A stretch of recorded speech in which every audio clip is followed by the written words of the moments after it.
Hello mga ka-Empress, full moon edition muna tayo, so collective muna tayo. Tingnan natin kung ano nangyayari sa mga love life nyo, yung sa inyong person, kung ano yung nararamdaman nila sa inyo, intention, and ano ang gagawin nila sa inyo or sa connection na to, hindi sa inyo. So, okay, ano ang nafe-feel nila tungkol sa inyo? Ayan. Cancer energy agad. Page of Cups. Okay. Intention nila sa inyo. Eto, gusto nilang mag-move forward sa inyo. Gusto nilang kumilos kahit mag-isa sila. Ganun sila ka-decisive na mag-move forward sa inyo. So, sino kaya yan? Isipin nyo na. Eto, tingnan natin mamaya. Pwedeng in a current relationship or pwede rin na bago kasi meron tong bagong person. Pwedeng bagong person. Pwedeng bata siya. Pwedeng medyo may pagka-immature pa kasi siya. Eto, or pwedeng yung intention niya, gusto niya, nagdadalawang isip siya, gusto niya mag-move forward or parang maaring tinatablan pa ng medyo nahihiya pa siguro mag-approach sa'yo kung ano man yung gusto niyo i-move forward. Eto, pwede kasi to sa current relationship, baka gusto niya nang i-move sa next level, or pwede rin sa mga bagong kakilala na mag-aas pa lang sa inyo, lalapit pa lang, pwede rin. So, tingnan natin mamaya. So, tingnan natin kung ano yung next action nila or ano yung gusto nilang gawin sa relation na to, sa connection na to. Kanina pa to. 10 of Pentacles. Medyo seryoso ang kanilang pakay. So, pwedeng bigyan ng chance. Depende sa inyo kung sino yung nasa isip nyo. Or baka iba naman yung nagpaparamdam dyan. Ayan.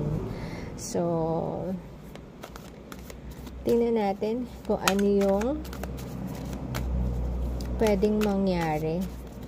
Potential outcome sa connection na to. Wow, kanina pa to.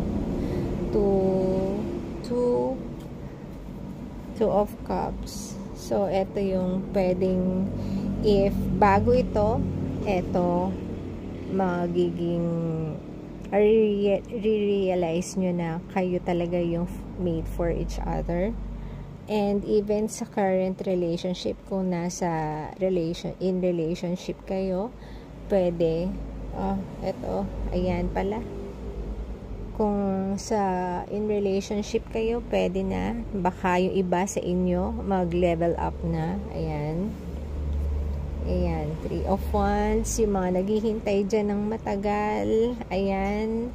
Yung mga nagtiis sa mga saya at sa lungkot sa relationship, parang magne-next level na yung iba. Diba? Okay. So, overall energy na nakaka-influence dito sa love, sa connection na to. Moon. Okay. So, merong isa sa connection na to na either nahihiya pang magsabi or magsalita na gusto niyang mag-level up, ito yung sa iba, or yung sa iba, yung wala pang karelasyon, nahihiya pa na magsalita. So, kung ano man yan. Diba? So, clarify natin etong ano yung nararamdaman nila sa inyo na moving forward. Ayan. Clarify natin itong Chariot. Ayan, 3 of Pentacles. And clarify din natin muna tong si Page of Cups, yung intention nila. Ace of Wands. Okay, yung iba sa inyong person, eto, meron ito, yung mga dati yung kakilala, pwede din, na gustong mag-approach. Eto, meron to mga dati, na gustong mag-approach. Mga dati is, parang siguro bata pa sila nun, and ayaw pa nilang mag-involve sa, pumasok sa relationship, pwede din. Eto naman, gustong mag-move forward, pero hindi makakilos ng walang support system. So, nahihiya siyang magsabi or mag-move forward. Or pwede naman yung iba ay nag-iisip na kung paano mag-propose siguro, maaari. Wow, 'di ba? Kasi andito na yung 10 of Pentacles eh. Ibig sabihin talagang eto na yung gustong-gusto niya. Gusto niya na mag-establish ng stability sa relationship niyo. Ayan, wow, 'di ba? Ayan. I-clarify natin yang 10. Ayan. King of Cups, ayan. Mahal na mahal ka niya and gusto niyang mag-establish ng home for you, ng buhay with you. Ayan. Ng feelings for you, gusto na niyang ready na siya. Ayan.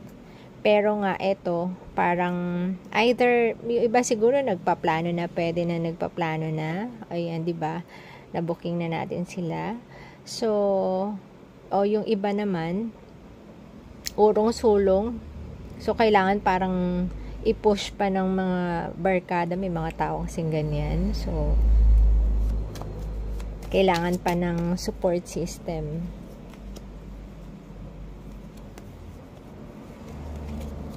Ayan, clarify natin itong 2 of Cups, yung potential outcome. Kasi, ayan, King of Swords and the Fool. Okay. Yung iba sa inyo, before mga tinuldukan yung relationship netong person na to, pero gusto niyang mag-start ulit ng mag-umpisa ulit with you, and na-realize niya na ikaw yung the one para sa kanya.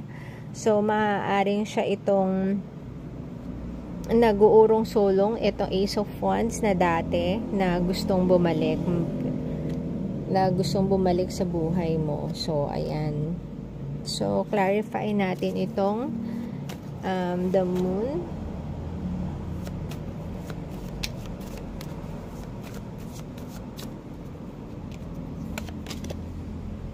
High Priestess. Ayan.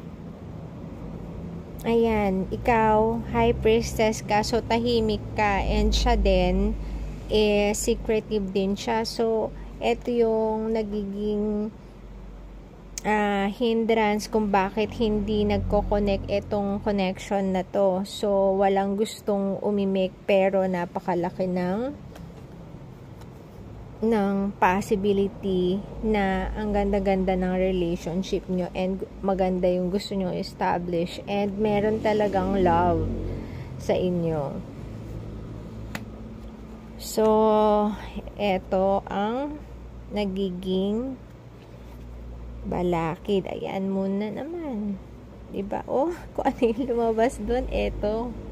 So, grabe, kinikilabutan ako. Ayan. So, pag hinayaan nyo to na